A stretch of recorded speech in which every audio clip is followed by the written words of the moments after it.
ಲಿಂಗಾಯತ ವೀರಶೈವ ವಿಚಾರ ಕುರಿತು ಯುದ್ಧ ನಡೀತಾ ಇರುವಂತಹ ಸಂದರ್ಭದಲ್ಲೇ ಆಳಂದ ಶಾಸಕ ಬಿಆರ್ ಪಾಟೀಲ್ ಅಖಿಲ ಭಾರತ ವೀರಶೈವ ಮಹಾಸಭೆಗೆ ಪರ್ಯಾಯವಾಗಿ ಅಖಿಲ ಭಾರತ ಲಿಂಗಾಯತ ಮಹಾಸಭಾ ಅಥವಾ ವಿಶ್ವ ಲಿಂಗಾಯತ ಪರಿಷತ್ ಸ್ಥಾಪಿಸುವ ಚಿಂತನೆಯನ್ನ ನಡೆಸಿದ್ದಾರೆ. ಈ ರೀತಿಯಾಗಿ ಬಿಆರ್ ಪಾಟೀಲ್ ಹೇಳಿಕೊಂಡಿದ್ದಾರೆ.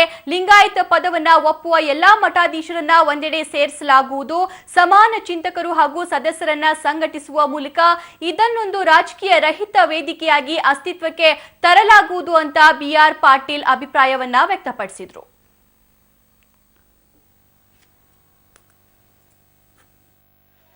ಒಂದು ಲಿಂಗಾಯತ ಮತಧರ್ಮ ಆಗ್ಬೇಕನ್ನುವಂತ ವಾದ ಬಹಳ ಕಾಲದಿಂದ ಇದೆ. ಅದಕ್ಕೆ ಮಾನ್ಯತೆ ಕೂಡ ಸಿಗಬೇಕಾಗಿದೆ. ಈಗ ವೀರಶೈವ ಲಿಂಗಾಯತ ಆ ಶಬ್ದಕ್ಕೆ ಕಾನೂನಿನಲ್ಲಿ ಯಾವುದೋ ಅವಕಾಶ ಇಲ್ಲ.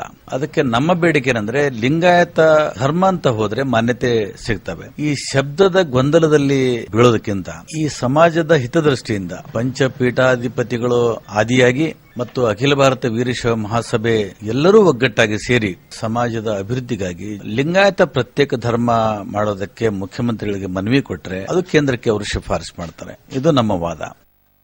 ಲಿಂಗಾಯತ ಮತ್ತು ಹಿಂದೂ ಧರ್ಮದ ನಡುವೆ ಸಾಕಷ್ಟು ಅಂತರವಿದೆ. ಹೀಗಾಗಿ ಲಿಂಗಾಯತ ಧರ್ಮ ಸ್ವತಂತ್ರ ಧರ್ಮ ಆಗ್ಬೇಕಂತ ಹೇಳಿದವರಲ್ಲಿ ನಾನು ಮೊದಲಿಗ.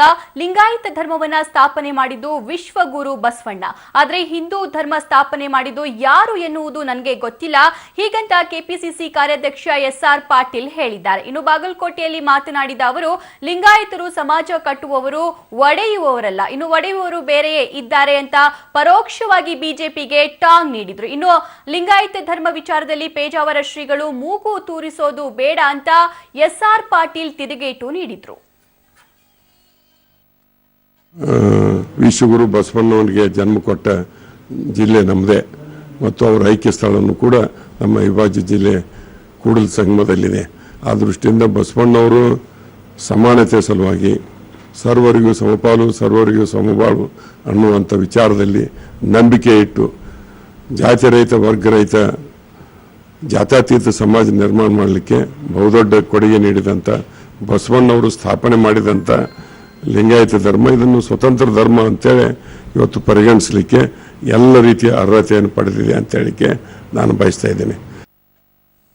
ಓಕೆ, ಸಿಎಂ ಸಿದ್ದರಾಮಯ್ಯ ಒಂದು ಕಡೆ ಬಿಜೆಪಿಯ ವೀಕ್ನೆಸ್ ಅನ್ನ ಚೆನ್ನಾಗಿ ನೋಡಿಕೊಂಡು ತಮ್ಮ ಬೇಳೆಯನ್ನ ಬೇಯಿಸುವಂತ ಎಲ್ಲಾ ಪ್ರಯತ್ನವನ್ನ ಮಾಡ್ತಾ ಇದ್ರೆ, ಇತ್ತ ಇನ್ನೊಂದು ಕಡೆ ಸೈಲೆಂಟ್ ಆಗಿ ಬಿಜೆಪಿ ಕಾಂಗ್ರೆಸ್ನ ಆ ರಣತಂತ್ರ ಏನಿದೆ ಅದನ್ನ ಡೆಮಾಲಿಷ್ ಮಾಡುವಂತಹ ತಂತ್ರ ಕೂಡ ಅಲ್ಲಿ ಮಾಡ್ತಾ ಇದೆ. ಸೊ ಹೀಗಾಗಿ ಇಬ್ಬರು ಏನೋ ಸಚಿವರನ್ನ, ಮಾಜಿ ಸಚಿವರನ್ನ ಬಿಜೆಪಿ ಆ ಜವಾಬ್ದಾರಿಯನ್ನ ವಹಿಸಿದೆ. ಸೊ ಆ ಜವಾಬ್ದಾರಿ ಏನಂತಂದ್ರೆ ಆಯಾ ಪ್ರದೇಶಗಳಿಗೆ ಹೋಗಿ, ಆಯಾ ಮಠಕ್ಕೆ ಹೋಗಿ ಅಲ್ಲಿ ಲಿಂಗಾಯತ ಬೇರೆ ಅಲ್ಲ, ವೀರಶೈವರು ಬೇರೆ ಅಲ್ಲ, ಎಲ್ಲರೂ ಒಂದೇ ಎನ್ನುವಂತಹ ಒಗ್ಗಟ್ಟಿನ ಮಂತ್ರ ರೂಪಿಸಬೇಕಾಗಿರುವಂತಹ ಕೆಲಸ ಈ ಇಬ್ಬರು ದಿಗ್ಗಜರಿಗೆ ವಹಿಸಿದೆ.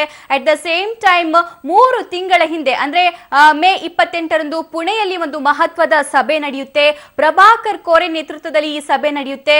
ಇದರಲ್ಲಿ ಬಿಜೆಪಿಯ ಮತ್ತು ಆರ್ಎಸ್ಎಸ್ ನ ದಿಗ್ಗಜರು ಎಲ್ಲರೂ ಸೇರ್ಕೊಂಡು ಈ ಲಿಂಗಾಯತ ಧರ್ಮದ ಬಗ್ಗೆ ಪ್ರಸ್ತಾಪಿಸ್ತಾರೆ.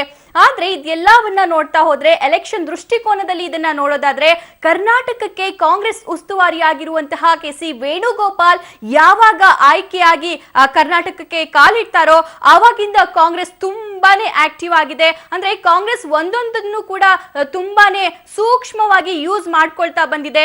ಅದು ನಾಡಧ್ವಜದ ವಿಚಾರ ಆಗಿರಬಹುದು, ಮೆಟ್ರೋದಲ್ಲಿ ಹಿಂದಿ ಹೇರಿಕೆಯ ವಿಚಾರ ಆಗಿರಬಹುದು.